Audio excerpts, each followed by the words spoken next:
Well, this is a Geeky Fight MMA here. This video is gonna be about Ugly Tony versus Pretty Tony. Tony Akakui Ferguson versus Anthony Showtime Pettis. Man, that was a great fucking fight.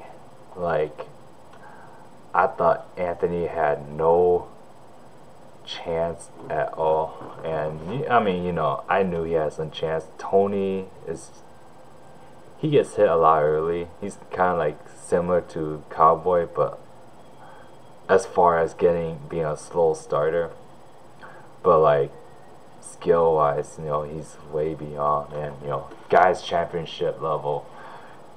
For coming into this event, I thought Tony was the best lightweight on the planet, and now my mind is like, ooh, could be like, I don't know. Like the thing of Tony is he's 35. Time is not on his side. The way he's training is like that guy trains harder than a fucking roided up 20-year-old. That guy, and you can't. The fact that he's doing that in his 30s is fucking crazy. Seeing some of his training videos, just like, I'm 26 and sometimes my back hurts, and I'm like, that just fucking hurts my back just looking at the way he's training. It's like, what the fuck? That was a crazy fight. Tony just pushed the pressure like crazy. Pettis was like just stuck in the cage, and he didn't even move. He was just like, fuck, I just have to stay here.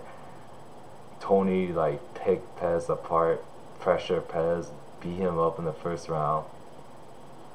Second round came, man, and then I thought it was like, oh, it's over, and then boom, Pettis lands that fucking right. I think it was a right straight. I can't tell. Pettis is a stance switcher, so I can tell. I haven't watched it yet, but he landed Ferguson with a straight, and Ferguson dropped. And I think, like, as he dropped, he got up and did a 360 elbow, and like try to roll off away too, and it was fucking crazy. And Pez clocked in again. I was like, I should have made a live reaction for that one, and man, holy shit, that was a good ass fight. And Tony fucking comes back. Oh yeah, in the first round, Pettis went for the kick. He kicked that leg where Tony had that surgery. Come to this one, I'm like, if this is the Tony at old, Pettis is fucked. And it pretty much looked like the Tony at old. He just came in there, Pettis kicked it. It looked like it hurt, but then later Tony just pushed through and toughened it up. Like he's fucking Tony. He just toughened it up, went after Pretty Tony, and yeah, the second round, like, Pretty Tony clocked Ugly Tony, and then Ugly Tony got that, threw that elbow, and man, it was just blood gushing through everywhere. Like, I could tell, it looked like Tony was bleeding, then it looked like Pez was bleeding. It was back and forth. I think they got onto the ground a little bit. Yeah, he got to the ground a little bit, and then Tony recovered, and Pez just stuck his tongue out. Like, it was fucking insane. And then they got back to their feet, and then Tony just took over, lit Pez up, elbows, punches, kick. He was doing like Pettis moves, like he put his feet on the cage and push off, did a Superman punch off the cage, and throwing a punch like that. I forgot if those landed or not, but yeah, he got Pettis. It was a crazy fight, back and forth. The thing that scares Tony moving forward is his ability to take a shot. Is he getting old? He's been through a lot of wars, Like, his fight is always exciting. I don't know why people. Yes, the dude is awkward as hell, but his fights are fucking exciting. I don't know why people hate him. Like, you don't have to like the way he talks, but man, just go enjoy what he does, man. It's fucking good. You know, I personally think it's funny when he talks, and I kind of laugh because I'm fucking weird too. You know, and I don't know. The guy's like, when I see Tony fight, it's like I see something like I'm watching a Power Ranger. This is a real life Power Ranger in the UFC. I feel I get that vibe from Tony, whatever reason. The way he fights is weird, awkward, unique, very unorthodox, but it works. You know, he be doing some crazy ass shit and it works. And God, it's just so exciting to watch. Like, had he got the push years ago, I think, you know, and had a title shot years ago, I think he could be, people might be calling him the greatest lightweight of all time right now. Part of me truly believes that. Like, the guy's been fighting forever, and I don't know his other two losses, but I know the Michael Johnson one, dude broke his hand. And you know, Michael Johnson, like I said in other videos, um, I'm not sure if I uploaded, but Michael Johnson, he's not that skillful, but you know, he's the fastest hands, and when you got when you got that speed, you will get some wins that are out of your league here and there. You know, like, you got the fastest hand, but what have you done with it? You haven't gotten a title shot with it. You know, like when you're that fast, you will catch somebody here and there, and you know, he got he caught Poirier, but after that, what has he done? You know, he got a chance to get beat up by Khabib. You know, like, if he beats these guys, you know, he's not gonna keep winning. You know, he's gonna like, oh, I caught somebody, and then boom, we're right back to the losing streak. You know, Tony though, man, he's just been on a tear, and I would love to see him and Khabib. Like, I know they scheduled that fight like 4 times. I don't care. That fight has to happen. The fact that they schedule that much time, that might just and people still want to see it. That just shows me that this fight can sell. And you know, Tony, time is not on his side, especially with that injury. And like, he fought this. No ordinary person would have been able to fight after that surgery, defend this soon. No, Pettis, I like the guy. I thought he was gonna be the next, you know, iconic star of MMA when he was the champ, and then boom, you know, like, it just shows, man, the lightweight, it just keeps getting better and better, and now we finally have a clear, I wouldn't say clear, but we finally have the 4 guys on top. And you know, this Khabib, Tony, Conor, but after this performance, I think it's Khabib, Tony, and Kevin Lee. You know,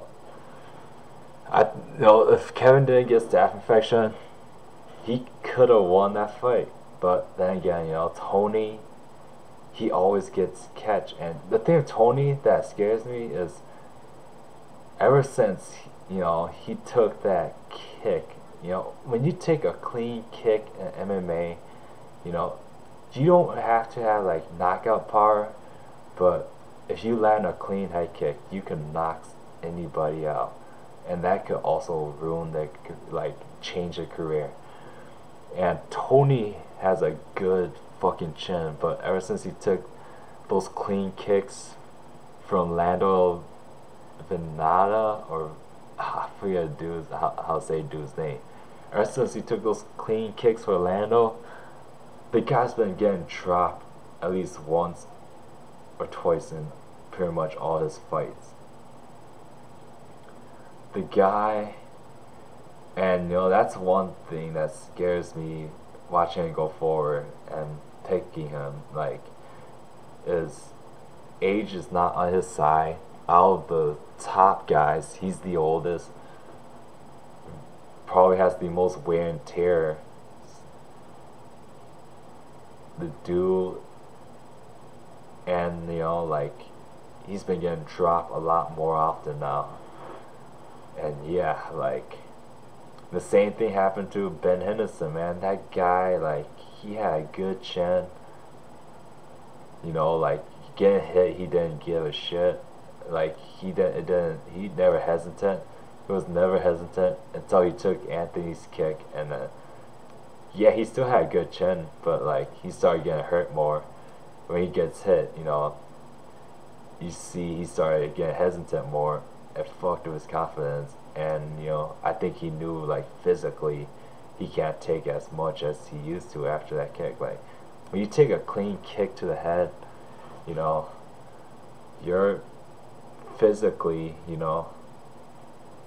you're not the same. Like, some people mentally, they get back even stronger. Like, Aljo, dude got KO, but, like, the reality is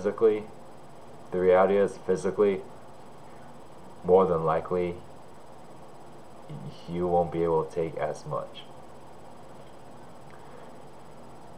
Tony, like, it was a good fight. Let's get back to the fight. Tony took back the second. Pettis, like, broke his hand. Duke Rufus cut off, and, like, you gotta give Duke Rufus mad respect. A lot of fighters, a lot of coaches, they would let their ego get in the way, and, like, shows that he cares about his guy like that. It's like, that's mad respect. Like, some of these people, like, I don't even know they give a shit about the fighter. They're just there because, oh, the dude's paying me, because he's a UFC fighter. I get, like, 30 extra memberships just because I had a UFC fighter in the gym. Some coaches are just like that, and I don't know if, like, Rufus cares about Pettis, like, he's family, and mad respect for calling off the fight. Pettis broke his hand. I don't think there's, more than likely, he would probably got finished in the third. Dude got fucked up, like, his blood open bad, like, he was more likely to get finished. More than likely, Pettis probably was gonna get finished, and you could say, oh, Pettis quit, but, like, if a guy has enough, I'm not gonna try to talk too much shit. Some people got more guts than others. Some people just, I don't even know if I want to say that, but some people have more dog in them than others, and there's nothing wrong with that. Like, if a fighter's getting beat up for bad, and it's not just like, oh, it's in this fight. Pettis broke his hand in multiple fights. He broke torn ligaments in multiple fights. Like, if these injuries keeps reoccurring, and then one day you're like, you know what, fuck it. It's nothing wrong. There's no shame in that. Mad respect for Duke Rufus, and you also gotta think, there's an event back. It was a Duke Rufus event. I don't know if it was one of his amateur fighters, but some guy made an amateur debut, and he died in the ring. And that happened during a Duke Rufus event. I don't know if that's one Duke Rufus amateur guys or another fighters guys No, he can't sky, but you know, like after experiencing that, like why would you send your guy back out there if you know he is not at his full potential? He can't throw that right hand anymore, and he was probably just gonna get beat up, and you know, like that's years off your life. You know, when I'm when I was boxing, one of my coaches said, "All I want to do is have a normal conversation with you 10 years from now." And you know, like that setting it out there could have been the difference between him sounding like he's constantly drunk and fucked up 10 years from now. So like you can't blame the coach for calling off the fight. Mad respect to Duke Rufus. Good guy. Yeah. Going for Pettis, I think he accepted the fact that, you know, he's probably not going to get to the title shot anymore, and he just wants to be the entertaining fighter, you know, like make as much money as he can with the matchups that he can, you know. Obviously you want to keep on winning, but I think he accepted the fact that he's not that, he's not going to be in the mix anymore, and as far as he's a gatekeeper to the top 5. Who? What's next for Pettis? Maybe a rematch with Edson.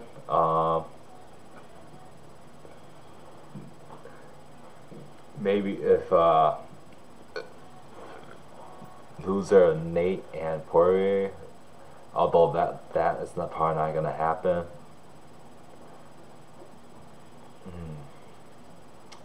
I don't know if yeah, I don't think I think Gagey is ahead of Pettis, so I don't know if Gagey wants that, but that'd be a fun fight. If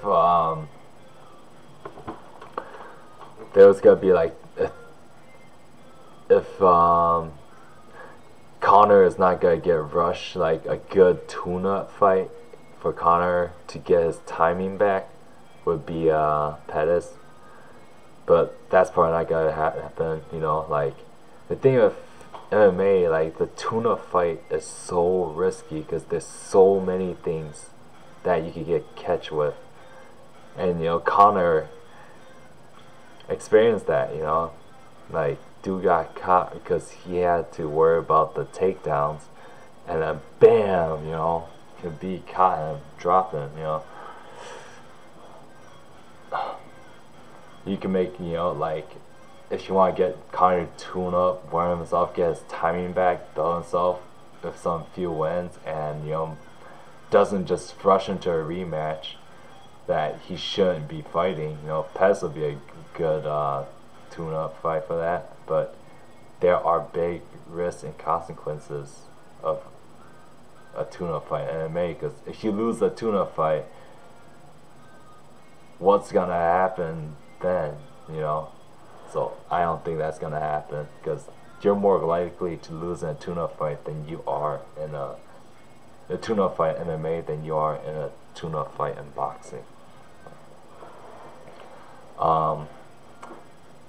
Yeah, fights for Pettis, future fights for Pettis, Diaz, Poirier, more likely not gonna happen.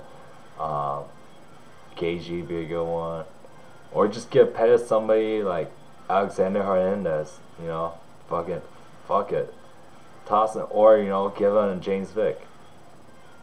You know, I think James Vick, like he might take it, but I don't know. Like the dude has iffy chin. The guy is the biggest dude, cuts a lot of weight. There's no way that, you know, like he should be going to 170, man. James Vick. Even then, he'll give 170 a lot of problems. Just the fact that he's so goddamn tall.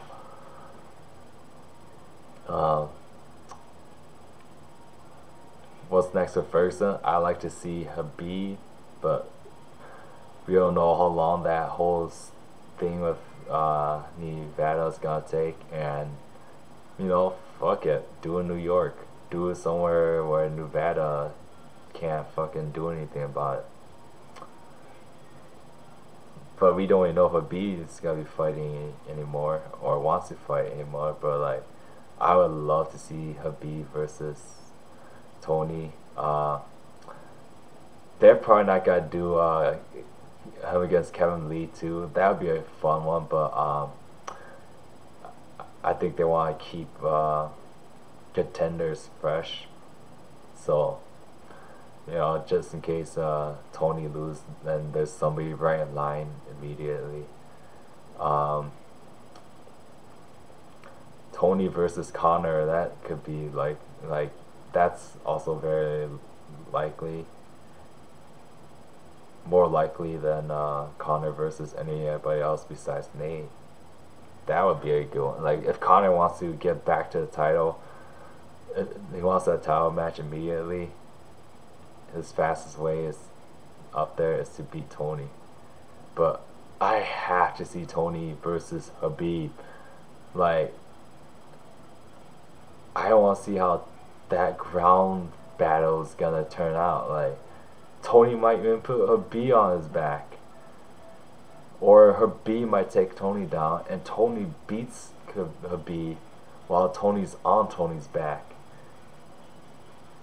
And then, you know, Habib might just do Habib. Tony might just has the better conditioning, and Habib gets exhausted. Tony comes back, beats him up. No, Habib might just do that, and he doesn't get. They both don't get. Habib, Tony might get more exhausted, but next round, Tony starts Habib's on the feet. You know, it's so. I'm more interested to see Tony versus Habib. I was more interested to see that than the whole Conor, because I knew it was gonna be one-sided. Like, whether it was Conor or Habib winning. And now, like, seeing how Habib improve, and the fact that he could take a shot, like, you know, times on the Habib's side, but I want to see that fight ASAP, or as soon as Tony's perfect. Oh, it's gonna be a good fight. This will be it for this video. This is the Geeky Fighter MMA. Peace out.